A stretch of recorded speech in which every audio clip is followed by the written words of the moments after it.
A pharmacist friend of mine, brilliant clinician, 8 years of practice, clinical pharmacy specialist, texted me a couple of months ago. He said, Nima, I just got my annual review, 3% raise, the same 3% I got last year and the year before.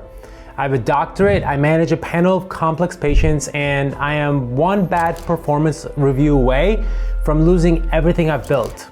Well, he didn't say that last part, but I did, because it was true. This is not a story about a bad employer. This is a story about a financial architecture that almost every pharmacist builds by default, without anyone ever sitting them down and explaining what they're actually building.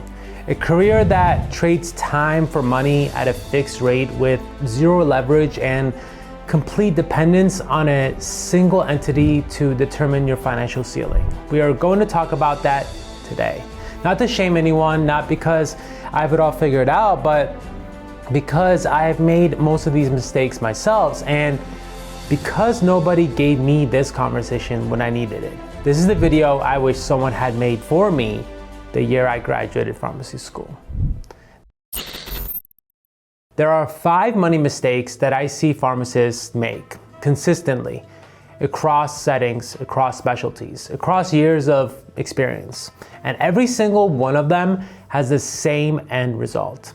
A high-income professional who is one employer decision away from financial instability. A $150,000 salary and zero financial leverage is not wealth. It is well-compensated cage. Let's go through all 5 mistakes. Mistake number 1, believing that earning a good salary means you are financially secure. I want to be precise about this one because I'm not saying a pharmacist's salary is bad. It isn't. It's generally above average. A new pharmacist graduate in the US is starting somewhere between $120,000 to $145,000 depending on setting and location. Now, that is real money. The mistake is not earning it. The mistake is what most pharmacists do or don't do after they earn it. Here's the distinction that changes everything. Income is what flows in. Wealth is what stays. And the pharmacist's financial profile, based on what I've seen and lived, looks something like this. Student loan debt averaging around $170,000 to $200,000 at graduation. A lifestyle that expands almost immediately to match the new income. The car, the apartment, the wardrobe that says, I made it. Minimum payments on the loans for the first few years while lifestyle costs absorb the rest. A retirement account that's technically funded but has never been stress tested against an actual retirement scenario. And then, this is the part that doesn't get talked about enough. A complete and total dependence on the continuation of that income. Here's the test. If your employer called you tomorrow and said, your position has been eliminated, how many months could you survive at your current standard of living without changing anything? If the answer is less than 6 months, you don't really have financial security. You have financial proximity to security. Those are not the same thing. A 6-figure salary with no assets, no reserves, and no income stream that doesn't require your physical presence, this is not a financially secure person. That is a high-earning person living one institutional decision away from a crisis. This is not about blame. Pharmacy school doesn't teach this. No one in the clinical training pipeline teaches this. You were trained to be an exceptional clinician. You were handed a salary and you were left to figure out the rest on your own. Most people don't figure it out. They optimize for comfort inside the cage rather than building a door. Mistake number 2, managing student loan debt without a real strategy. And this might be the part of the video you skip because it feels boring, but trust me, it's the most important mistake. Let me give you the math that most pharmacists never actually sit with. $180,000 in student loans, federal loans, average interest rate around 6.5 to 7%. Standard 10-year repayment plan. Monthly payments approximately $2,000. Total repayment over 10 years approximately $240,000. You borrowed $180,000. You will pay back $240,000. The difference is $60,000. This is the cost of not having a strategy. Now, there are pharmacists who are on income-driven repayment plans with their eyes on the PSLF. That can be the right strategy, but PSLF requires 120 qualifying payments, 10 years at a qualifying nonprofit or government employer. The mistake I see is this, that pharmacists who are on the IDR plans heading towards PSLF, but have not verified their employer qualifies, have not submitted their employment certification forms annually, and are operating on the assumption that it will just work out without monitoring it the way they'd monitor a patient on high-risk medications. You would never tell a patient that's on warfarin to just trust that their INR is probably fine. You would check it, you would adjust, you would have a plan B. Your loan repayment strategy deserves the same clinical attention that you give your most complex patient. The specific mistake here isn't which strategy you choose, it's choosing no strategy at all. It's letting a $180,000 liability run in the background while you focus on everything else. Refinancing when it makes sense, aggressive repayment on high interest private loans first, PSLF with active verifying tracking, income driven repayment with a clear end date model. These are defensible. These are all defensible. Ignoring the math and making minimum payments indefinitely while your loans compound in the background, that is the mistake. Mistake number 3, and this one is the one that gets the most pushback when I say it out loud. Trading time for money at a fixed hourly or salaried rate and treating that as a complete financial strategy. I want to be careful here because I'm not saying don't have a job. I'm not saying quit tomorrow. I'm not saying the clinical work doesn't matter. It is the most important work. What I am saying is this. Clinical skills don't compound. An asset compounds, a business compounds, a real estate position compounds, a portfolio compounds. Your hourly rate as a pharmacist, whether you're making $60 an hour or $90 an hour, does not compound. It resets to zero every time you stop working. Let me show you what that means over a career. 2 pharmacists, same graduation year, same starting salary. Pharmacist A spends 20 years working clinical shifts, taking PRN work when available, accumulating raises at 2 to 3% annually.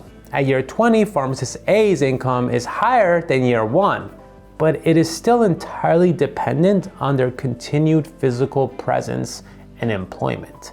The day they stop working, the income stops. Pharmacist B does the same clinical work, but in year 3 starts building a side income stream. Maybe it's a small consulting arrangement, maybe it's a content platform, maybe it's a minority stake in a small business, maybe it's a rental property bought with disciplined savings. By year 10, that secondary income is $2,000 a month. By year 20, it's covering a meaningful portion of their living expenses. The clinical income didn't just go away, but Pharmacist B now has leverage. They can negotiate differently with employers because they don't really need the job to survive. They can take clinical risks, push for scope expansion, advocate for their patients more forcefully because their financial identity is not entirely hostage to just one employer's opinion of them. This is not about being an entrepreneur. Not everyone needs to build a company, but every pharmacist needs at least one income stream that does not require their physical presence to continue generating. The mistake is spending on an entire career treating W-2 income as the goal rather than the foundation. Mistake number 4, chronic underinvestment in skills, relationships, and visibility, while overinvesting in credentials that don't move the needle. Let me draw the distinction clearly. There's a version of professional development that creates leverage. Learning how to build a business, learning how to negotiate a contract, learning how to speak publicly and persuasively, learning how to manage a team, learning the financial mechanics of healthcare reimbursement, the CMS frameworks, the billing codes, the economics of a practice, and then there's a version of professional development that creates credential comfort. The 4th certification in a row, the 2nd board exam in a specialty you're not actually practicing. The continuing education that checks the box without changing anything about your day-to-day scope or leverage. I'm not against credentials. I have credentials myself. They open certain doors, but I have watched pharmacists spend years accumulating credentials as a substitute for building something real. Because collecting credentials feels like progress. It has a defined path. It gives you a title at the end. Building skills that create leverage, sales, negotiation, business development, content, financial literacy, does not come with a certificate. It just comes with outcomes. Here's the ROI comparison that I think about. Another certification, $2,000 to $4,000, several hundred hours of time, marginal increase in earning potential, learning to negotiate your own employment contract, zero cost. A few hours of preparation, potentially $10,000 to $30,000 in additional first year compensation, plus the compounding effect of that higher base on every raise and role that follows. We were trained in pharmacy school to be rigorously evidence-based about clinical decisions. Apply that same evidence-based rigor to your career investment. Ask, what is the expected return on this time and money? Who has done this and what did it actually produce for them? And lastly, mistake number 5, the one that contains all the others. Going through an entire career without ever building an asset they actually own. Let me define what I mean by an asset. An asset is something that generates value independent of your continuous direct labor. A rental property, a business with a system that doesn't require you personally to function. A content platform with an audience, an equity stake in a practice or a company. Intellectual property, a course, a program, a methodology that sells while you're sleeping. Most pharmacists will retire having never built a single one of those things. They will have a 401k, hopefully a funded one, and that is the entirety of the wealth structure they have constructed over a 30-year career in one of the most respected and well-compensated health professions in the country. Here's the part that I want you to sit with. Pharmacists spend 6 to 8 years in training. They accumulate deep expertise in one of the most complex and clinically conceptual domains in healthcare.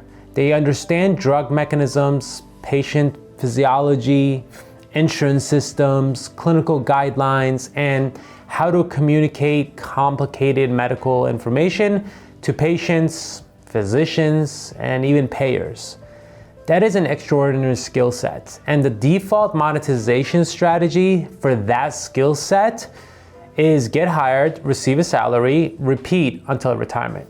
Nobody in that pipeline, not pharmacy school, not residency, not your first employer, sits you down and says, you have built something genuinely valuable. Now let's talk about how to make it work for you instead of just for who's signing your check. I started building Pharther Health because I got tired of watching brilliant pharmacists be completely dependent on institutions that were underusing them and undercompensating them. And have no alternative, no leverage, no options, no plan B. Just the hope that the employer would keep being fair. That is not a financial strategy. That is a prayer, and I say this having been there. I say this having made many of these mistakes before I understood what I was actually building or failing to build. The asset doesn't have to be a company. It could be small, a consulting arrangement that brings in $2,000 a month, a niche content platform in clinical pharmacy, a part ownership stake in a practice, a pharmacist-led care management program that generates CMS reimbursement independently of your employer. The size of the company or whatever you build is not the point. The point is ownership. The point is that somewhere in your financial life, there's something that belongs to you, not to your employer, not to your institution, something that continues to generate value even when you're not standing in front of it. Okay, 5 mistakes we spoke about. Let me put them in one place before I let you go. Number 1 was confusing a high income with financial security. They are not the same thing. 2, treating student loans like a background process. They are a high stakes, active liability that require a real strategy. 3, selling time at a fixed rate and calling it a career. Clinical skills don't compound, assets do. 4, collecting credentials instead of building leverage. ROI matters in your career investment just as much as your clinical decisions. And 5, never building anything you own. A salary is not wealth, ownership is wealth. Now, I'm not going to tell you to quit your job tomorrow. I'm not going to tell you that 6 figures is bad. I'm not going to pretend that building something is easy or that the timing is ever convenient. What I am going to tell you is this: the pharmacists who are going to matter in this profession over the next 10 years, the ones who drive scope expansion, who build practices that work, who change what this profession is allowed to do, are not going to be the ones who waited for the system to value them. They're going to be the one who built leverage first, who created financial options, who stopped needing the institution's permission to do meaningful work. That starts with understanding what you've been building by default and deciding consciously whether that's the structure you actually want. I want to know which one of these 5 that we spoke about hit the hardest for you. Drop it in the comments. You don't have to tell me the whole story, just the number of which one hit you most.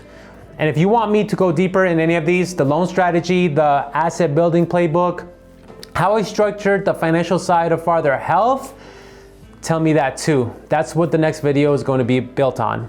I'll see you guys later.